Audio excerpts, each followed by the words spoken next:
শ্যামকানু মহন্তই জুবিন গাৰ্গক হত্যা কৰিছে কিবা প্ৰমাণ আছে? আছেনে আপোনাৰ হাতত প্ৰমাণ কাৰোবাৰ হাতত আছেনে? নাই। বা সিদ্ধাৰ্থই হত্যা কৰিছে কিবা প্ৰমাণ আছে? সন্দীপনে হত্যা কৰিছে কিবা প্ৰমাণ আছে? কাৰো ওচৰতে এতিয়ালৈকে প্ৰমাণ নাই। তেওঁলোকক কিয় জেলত ভৰোৱা হৈছে? এইকাৰণে নহয় জানো যে তেওঁলোকক সন্দেহ কৰা হৈছে?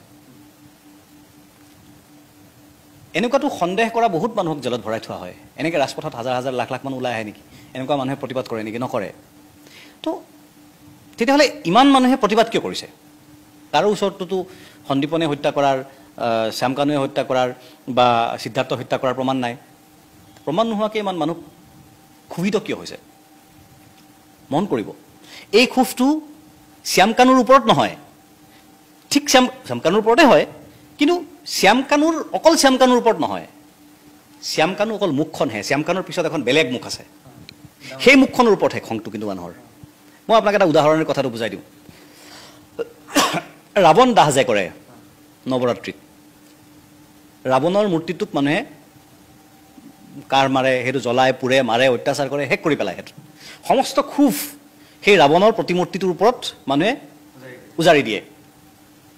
মানুহৰ খংটো জানো সেই প্ৰতিমূৰ্তিটোৰ ওপৰত থাকে? নহয়।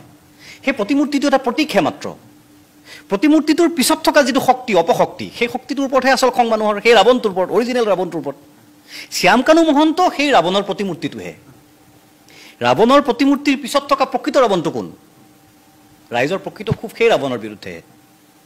সেই কথাটো অনুধাৱন কৰিব লাগিব আমি।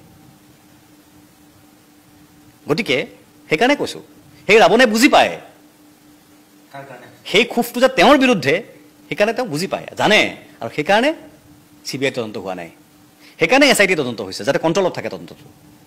এই কথাটো আমি বুজি পাব লাগিব।